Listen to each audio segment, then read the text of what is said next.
Hey, it's Erica. I help high potential women in tech and in business build careers and personal brands that are visible, resilient, and future proof in the AI era.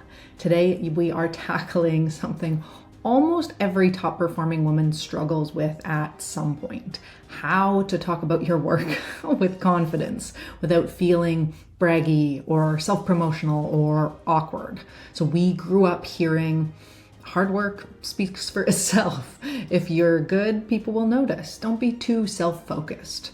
Yes, these things are true, but also we need to come to terms with the modern day reality. Hard work doesn't always get seen the way it should. Talent doesn't always get recognized the way it should. And staying quiet doesn't make you humble, it makes you invisible.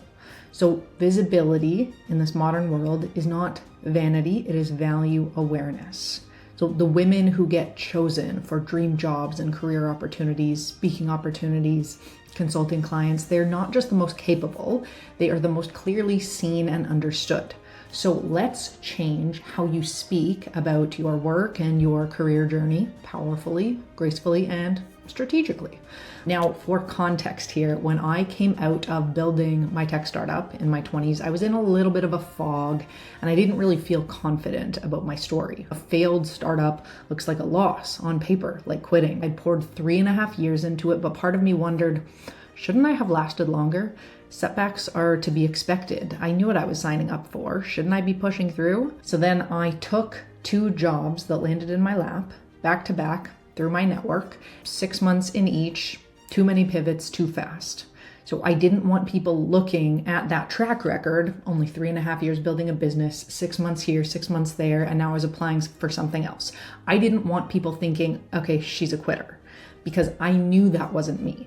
So before my next move, I paused to think, how should I be telling my story? What do I actually want next? And how do I explain the last 2 jobs in a way that builds confidence in my abilities, not doubt, not flakiness? At that point, I really wanted to be a leader. Again, a director level role, managing teams and customer success. I knew I had the experience from my tech startup for that kind of position. So I mapped out the story behind all of my moves and everything that had just happened in the last several years. So what motivated it? What did I learn and contribute while I was in it? And what did I want next? So that storytelling allowed me to land the leadership role that I was aiming for at the salary that I wanted right after winding my startup down, followed by 2 quick job changes. So that role didn't actually end up being the right fit either, but it taught me this: when you own your story, you control the narrative, and that's what gets you chosen. So here is the framework that I use with all of my clients and always for myself for every career pivot.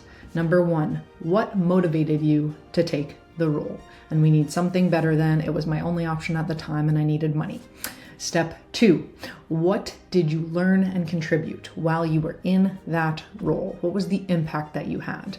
And then number 3, what motivated you to move on? That's it.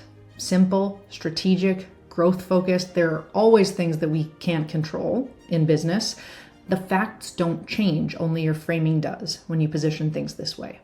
It's the framing that builds that trust in your ability, that clarity in your story, and that opportunity. So let's reset something foundational. Talking about your work isn't self-promotion. It is translation. It is clarity. Leaders don't talk about themselves to impress, at least not all leaders. They talk about outcomes and insights to build alignment, clarity, and trust. You're not trying to sound important. You are helping others understand your impact. That's not ego. That's effective communication. So here's another approach. Stop saying things like, I did X and it was successful. Start saying, we were facing blank. Here's what I focused on. Here's what happened as a result. And here's what I learned. So the structure is context, approach, impact, insight. Okay? Context, approach, impact, insight. Context is what was at stake. Approach is how did you think about solving it. Impact is what changed because of your work, because of your contribution.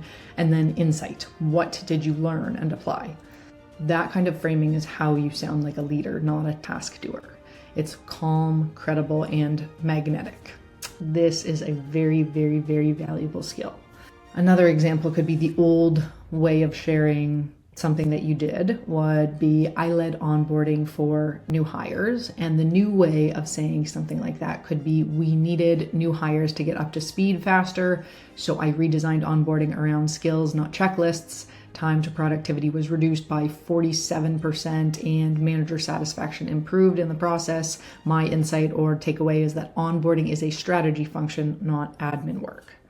That is leadership energy. Clear, confident, and service-oriented. These are the kinds of stories that we can craft based on what actually happened. So here's your practice. This will allow you to create these stories really quick. Once a week, in your current role, take 10 minutes to journal what went well this week. Why did it matter?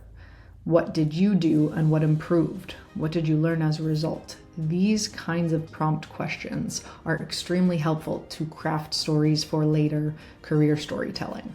And obviously the impact is not instantaneous in business always. These things do take time, but maybe just think about the intended impact and how you can start to look for signals that that is actually manifesting.